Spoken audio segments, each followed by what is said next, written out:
Let's see what kind of fruit's growing at Kim's Kozy Corner. Hello and welcome to Kim's Kozy Corner. I am going to talk to you today about my fruit trees and bushes throughout my garden.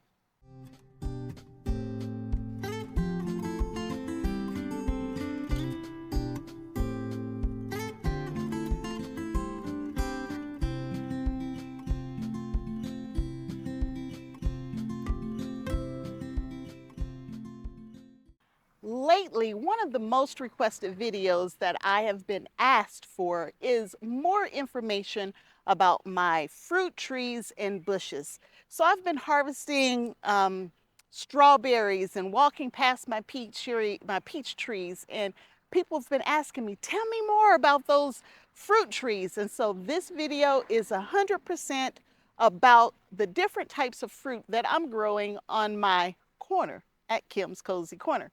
So I wanted to first start with my peach trees.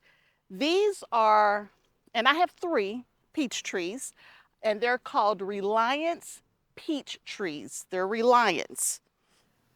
Now, this is the first year that I'm actually going to have peaches. There are actually peaches on this tree. So there are peaches on this one here, as well as this one here. Now, both of these peach trees are Reliance peach trees, and I purchased them from Fast Growing Trees. Now, these are dwarf trees. A dwarf tree means that the root that's in the ground is a different type of tree, and they've grafted this Reliance peach tree onto this different rootstock. And that rootstock will keep the tree from getting super big and super large. So these dwarf trees shouldn't get any taller than, I think it was 8 feet, between 6 and 8 feet. I'll have to look it up. But I purchased these from Fast Growing Trees, and they were, I believe, 2-year-old trees, and I was supposed to get fruit in 2 to 3 years. A traditional peach tree on its own rootstock could take you 4 or 5 years before you ever see peaches. And the way these trees are, since they're dwarf trees, grafted on a different rootstock. So when I say that, let me try to show you here. So in the ground, below this hump right here, below that is a different tree. And they grafted this tree right here onto something different down below. You know, it wasn't until I was ready to start growing fruit that I really started learning about grafting and the different types of rootstock and all that kind of stuff. But I wanted peach trees, but I didn't want a 20-foot tree, and I didn't want to wait 5 years for fruit. So I went with the dwarf trees, and at Fast Growing Trees, they got many different types of fruit trees. Specifically, many different types of peach trees. Now, everybody loves a Georgia peach, and Georgia peaches are good, don't get me wrong, but they are really more suited for southern growers. I'm in zone 6A, so I'm in southwest Ohio, and all different fruits don't grow naturally here. So I need to grow fruit trees that are good for my zone, because my zone talks about average temperatures, how cold it gets, how hot it gets, those kind of things. So you really want to think about the zone that you live in when you're thinking about purchasing your fruit trees. And so think about the trees that's going to grow best for where you live. But these are the peach trees. This is the second full season that they've been in place. So I purchased them this is 2024. I purchased them in 2022. So in 22, I planted them in 2022, these peach trees. But it was already late in the season. I mean, it was late already. And when I planted them, I already knew I wasn't going to get fruit that first year, but sometimes they'll say you get fruit the second year, the first full season, they'll say you get fruit. So a lot of people like to purchase their fruit trees at the end of the season, so they go through that winter and then they wake up in the spring and they're all happy. Well, I didn't purchase mine at that time. I planted mine right in the middle of the season, so I didn't get anything the first year, which wasn't a full year. So then last year, I thought I was going to get some fruit, but I didn't. So that was one full year when we got back to the summer last year. And so we are on the second year, and now I have fruit. Now, one of the other things that fast growing trees does is that if that tree never wakes up, if it doesn't come out of dormancy, you just let them know and they'll replace it. And that's exactly what they did for me. So this tree here immediately woke up when I planted it. It got happy fast, but the tree that I had in this spot never woke up. And since it didn't wake up, I contacted Fast Growing Trees and they replaced it with this tree right here. And this is where I think something's a little off, because these trees are supposed to be the same. I planted that one first, several months before I planted that one. And this is the biggest tree I have. So I'm wondering, is it a different root stock? But they're definitely both Reliance fruit trees. That tree that never woke up, I just couldn't make any sense out of it. I'm like, why is it not waking up? I did everything. I followed the directions. I did everything it told me to do, right? So I said, I'm going to just put it in some dirt anyway, and let's see what happens. Well, a year later, and I do mean a year later, the tree woke up and put like 3 leaves on it. And so I was happy. I put it in this little wine barrel here, and it got 3 or 4 leaves last year, and I'm like, okay, that's good. Now this year, it's got peaches all over it, all over it, all over it. But fast growing trees stood by their warranty. Since the tree never woke up, it shouldn't have taken over a year for it to decide to wake up, especially since I planted in the summer. So I ended up with 3 peach trees. So those are my peach trees. And again, it's Reliance peach trees. That's the type peach tree that I'm growing for my zone. I only have one other type fruit tree on my property, and those are my apple trees. So behind me, I have 3 apple trees. And again, I'm thinking about trees that's gonna produce earlier, and I don't want a 20-foot tree, so I had to think about what kind of apple trees I wanted. So I went to Gurney's, which is a different website, to buy my apple trees. I have to step way back so you can see it. So there are 3 apple trees right there. So there's one right in the middle, and then there's one all the way on this other side here. And you're gonna be like, whoa, Kim, you planted those too close together. That's an apple tree. Why are you planting them so close together? There is a method to my madness. I promise you there is. Now, these are not only dwarf apple trees, but they're called reachables. So Gurney's carry what's called a reachable tree. It's even smaller than your traditional dwarf or semi-dwarf type apple trees. So they're only going to get to about 6 feet tall, and they're not going to spread super wide either. So I'm building a canopy of those 3 trees. So they're probably as tall as they're going to get if I was never to prune them back, which I will. I didn't prune them this year because I wasn't quite sure which one I wanted to be the primary lead to make my tree shape and all those kind of good things. So I wasn't sure which one I wanted, so I left it for this year. But my trees are probably as tall as they will ever be, and they'll never be this tall again because I'm going to cut them back. So let's talk about the different types of apple trees that I did purchase. There we go. So this is a Fuji apple tree right here. This one is called a Sundance. And this one in the back here is called a Gala. So yes, I have 3 different types of trees, apple trees in my garden. And all apple trees can't pollinate, right, another apple tree, right? So the same tree can't pollinate itself. It's got to be pollinated by a different apple tree. And some types of apples pollinate other trees, but not all apple trees. So you have to do a little bit of reading and a little bit of research to understand which apple trees will pollinate what trees. So I did that check, and I know my Fuji and my Gala and my, what is that, Sundance back here, I know that they will help pollinate each other. So that's another reason I wanted them fairly close together. If you've ever heard about crab apples, a lot of people will plant a crab apple tree because that type tree will pollinate pretty much most other trees.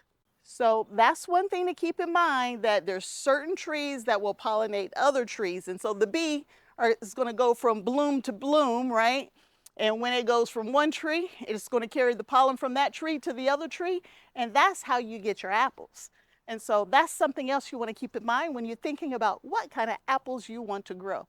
There are also some apples out there that will only give you a good harvest every other year. So do your research, go online, and usually the companies selling the apples, they're going to have tons and tons of information. They'll tell you which ones will pollinate which trees and all of those good things. But those are my 3 apple trees, and my apple trees that I purchased, I think they told me up front 3 years before I will see any apples. Last year, I got a lot of leaves, tons and tons of leaves back here on my trees. I was super excited, but I didn't get not one bloom. I didn't get not one bloom even on my peach trees last year. It was just straight leaves. But this year, I did have a few blooms on my peach trees. Well, a lot on my peach trees, but on my apple trees, I did have a few blooms. And there are a few apples back here. Now, I don't expect the apples to make anything. Not this year anyway, but there's a little apple. There's some little ugly apples down there, so I don't know if that means they did get pollinated and then they died, or they never got pollinated. But there's a few more on this tree. But not expecting apples this year, but next year we should definitely have a few apples for sure. As I did my research, I learned pretty quickly that apples grow on 2-year-old wood. And if I just put my trees in, I put them in late. I put them in much later than I did my peach trees. When I bought them, they were like a twig. They were this big. It was a twig. There was nothing there. And I'm like, is this supposed to be a tree? But I planted them. Last year, it put on leaves, but it was still a twig. It didn't have many leaves on it or many limbs on it. And then toward the end of the season, I started getting a few limbs or branches or whatever you want to call them. And I didn't think that's 2-year-old wood, but if it is, that might be why I'm getting a couple apples. And if not, next year, all of these limbs that are behind me will be considered 2-year-old wood, and they'll grow apples for me. Now that's it from an apple tree and a peach tree standpoint. The next thing that I have are bushes and vines. Bushes and vines. Now we've talked about strawberries in many different videos, and I've already had me a few snacks today, and my mom had a few snacks, and my daughter had a few snacks. And I wasn't supposed to have any snacks today in the garden, but those strawberries are getting big and they are good and sweet. But I do have blackberry bushes. This is a 3-year-old blackberry right here. This is the 3rd summer for these blackberries right here. I have 2 blackberry bushes right here, and they flowered nicely this year, and those flowers have turned into berries. They're red berries for now, but they will soon be blackberries. Now these are called thornless blackberries. And I'm putting pictures of what the fruit's going to look like, so at least you can have an idea of what the blackberries will look like when they come in. Last year, I got a small harvest on both of these bushes, but this year, there are so many berries on here. I'm excited. I'm expecting to have a really, really good blackberry harvest this year. Now, this particular blackberry bush, I think these were 2-gallon containers when I put them in the ground. And again, I got blackberries last year off of here early summer as well as late summer. So I got 2 different flushes of blackberries. And again, these are thornless blackberries. In addition to blackberries, I do have a few raspberries growing in containers. This raspberry right here is called a Caroline raspberry. It's a red raspberry, and it's a teeny little plant, and they've only given me teeny little raspberries so far. I planted them the same time that I planted the blackberries. All of my berries, my blackberries and raspberries, all of them came from fast-growing trees, but these were tiny little plants. I didn't buy a 2-gallon plant when I purchased these, and they got weeds all in them. I need to clean them up, but they're in there and they are contained. Here's another raspberry plant. These are golden raspberries, and this one's filling out. I'm gonna be honest with you, I thought it was dead, but there's promicanes and floricanes. I get them mixed up. Promicanes and floricanes when it comes to your raspberries. I believe your blackberries as well. And so one year they'll put the cane on, right? The vine, the bush. And then the next year or the next season, they'll come behind and they'll have raspberries on it. And then that particular vine or that cane will turn real brown, and then it'll die out like this one here. You see how it's all gray and dead? Now that's the one that produced for me last year. And so now it dies away and new ones come up from the ground. So this particular type of raspberries that I'm growing, I get 2 flushes. I get one early in the year and then I get one late in the year. And that was completely intentional. I prefer smaller harvests over a longer period of time than one big harvest, and I got to figure out what to do with it. And so I intentionally bought varieties that, one, I knew were going to work well for my climate and my zone, and that was going to give me those 2 harvests, one in the spring and then one, or late spring, early summer, I should say, and one in the fall. Another bush that I have is this one right here, which is a blueberry bush. And I purchased this, I don't even remember, it was either Home Depot, Lowe's, Walmart, somewhere like that, about 4 years ago. And I stuck this in the ground long before there were any trees, long before there were any raspberries, strawberries, peach trees, nothing. There was nothing here but a stump of where I had a tree cut down. And I planted actually several blueberries over here. They never came up and I forgot about it. But this one, 4 years later, look at it, it's all green and healthy and happy. I've still never seen a blueberry yet, but maybe next year it'll be healthy enough to provide us some blueberries. Blueberries grow better in northern climates than they do down in the deep south where it's hot and humid for longer periods of time. So hopefully I'll get blueberries on that plant this year.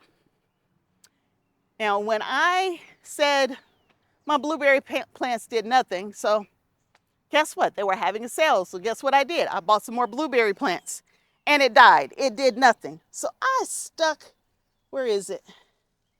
Here's another place where I put some blueberries. And I thought it was dead in this pot. So I've put flowers in here, I've put tomato plants in here, and then I look down and there's a blueberry plant in here. If I knew that blueberry plant was alive, I never would have done all of that. But years ago, when I first put that container out there and this one here, they were supposed to be for blueberries. But the blueberries I thought didn't survive. Well, at least they didn't in that one over there. But in this one, it survived. Blueberries want more acidic soil. So you can't plant just anything with a blueberry because it wants a more acidic soil. And there's different types of fertilizers and things like that you can buy for your blueberries to help make your soil more acidic. And I never did any of that not for my blueberries anyway, so I considered them done. I considered them trash, and now they're surviving. This is a legacy blueberry plant, and I purchased this the same time I purchased the blackberries and the raspberries from fast growing trees. And I bought this in 2022, it says here. And I actually put blueberry fertilizer on this tree last year. And last year I got maybe 5 blueberries. Look at it this year. This year it actually has blueberries on it. It's finally waking up to give me blueberries. You know, for years, I thought that I didn't like blueberries. I bought them out of the store and I'm like, these are totally disgusting. And then I got some blueberries that were freshly picked from someone's garden, and I realized they don't taste anything like what you get in the store. So that's why I went ahead and purchased blueberries, and I've been trying forever to grow them. And this year, I'll at least get maybe 20 instead of 10 like I got last year. But I had 2 plants over here. I had this plant here, and I had another plant sitting somewhere right over here. But I had a problem. Every time I needed to water my plants, I would pull that water hose across, it'll rub against the tree that was right there, and it'll come up here and it'll rub against the tree that was right here. And you can see these blueberry, I'm saying trees, but I mean bushes, they're all skin up down low, and that's from where the water hose would rub up against the tree. So this one kept trying to survive, where the other one, it looked dead. So as I was working on the mulch and trying to get all of my landscape fabric down, the other one, I went over to it and I touched it and realized it wasn't even in the ground anymore. It was sitting on top of the ground. So I picked it up. I set it in this pot right here.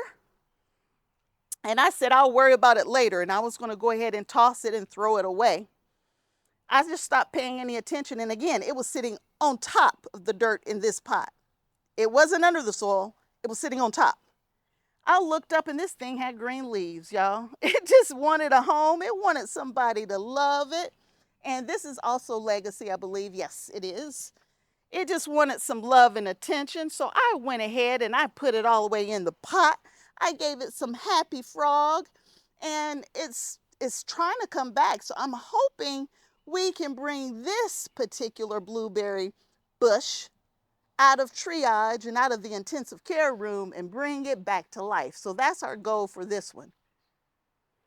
When I say I've been trying to grow blueberries for a minute, y'all, I'm not joking. But I kept trying to do it with whatever you find in your hardware stores and your Walmarts and places like that.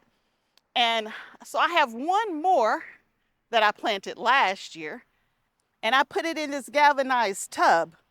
And I had some people tell me, you can't put a blueberry bush with strawberries because it needs more acidic soil.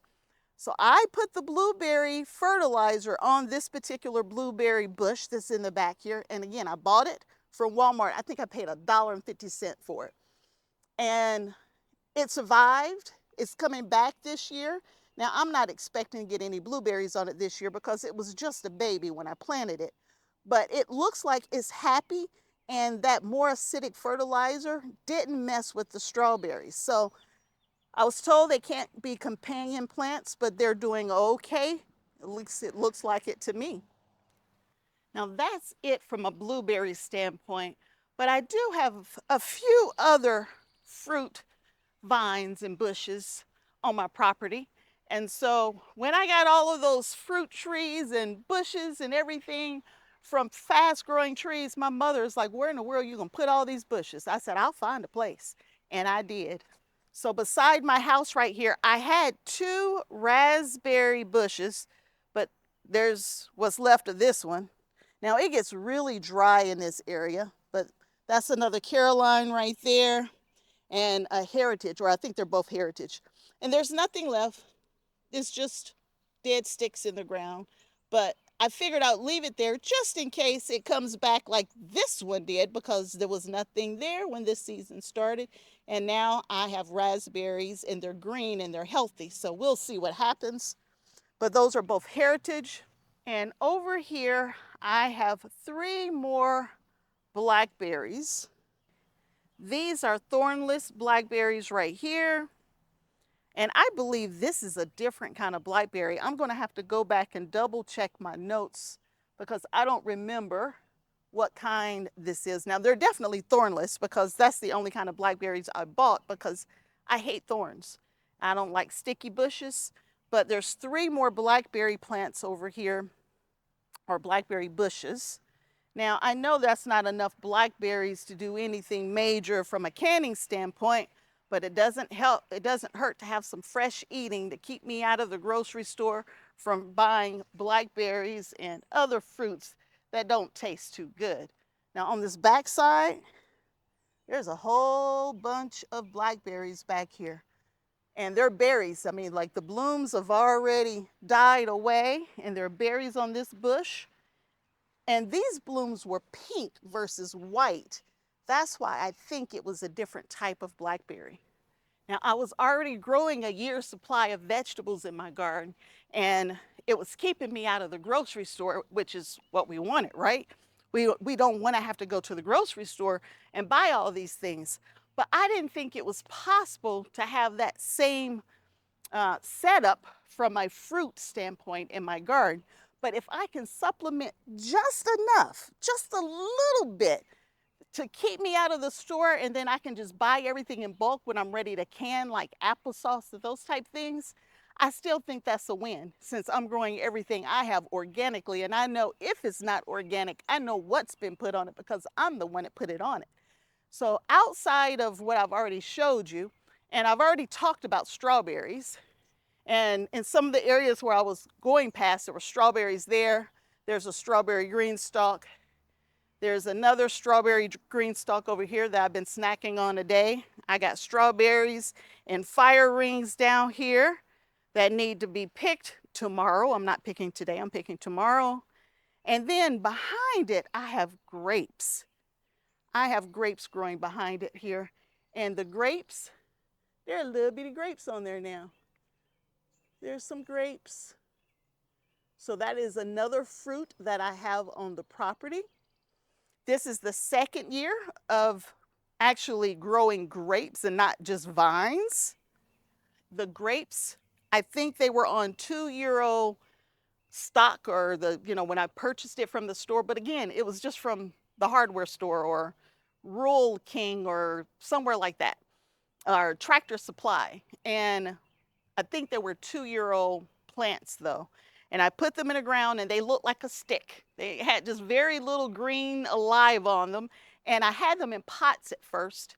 And before the end of that first season, I moved them into this bed here. And I had 2. One was a red seedless, one was a green seedless. The red seedless died away and this one took off. And so last year, I pruned it, and I followed what James Pigioni says from the gardening channel. I did it the way he does his, and it took off. And last year we had grapes. Now they were tiny grapes, but they were grapes nonetheless. And so then during the season last year, I bought another grape plant and I stuck it in over here. So there it is right there. I stuck it in, didn't expect anything last year because I had just put them in this pot. And then I stuck another one in over here. And this one died completely back. It's dead. There's nothing there. The first 2 that I bought, the red one, I moved it out of this middle fire ring and I stuck it over here just in case it decided to live. And guess what? It did. It decided to live, and there are green leaves on this thing now. So this will be the first season that it's getting leaves. So I tell you what, I believe that these plants just want to live. At the end of the day, they are trying hard to survive. And if you just leave them alone, sometimes that's all they want, and they will grow. So I'm expecting to only have, again, one type of grape. It's a green grape that's growing so nicely. And then next year, hopefully, that red seedless grape will take off. And I have no idea what I even put in over here now. I don't remember, but whatever it is, hopefully next year we'll have grapes on that one too. So that's all the different fruits that I have growing at Kim's Kozy Korner. I hope you enjoyed the video and the update of the different types of fruit trees, bushes, and vines that I'm growing and where I purchased them from. So if you're interested, you can stop by those websites and pick them up. And again, I'm not affiliated with any of them. I'm telling you how they do for me. But the biggest thing I want to make sure you remember is you need to grow the fruits, the trees, the vegetables, and the vines that's for your zone and the area where you live in if you want to get a nice, good harvest and you want that harvest to be successful. So that's it. Until next time, give me a thumbs up and subscribe to Kim's Kozy Korner. I'll see you back here again really soon. Bye.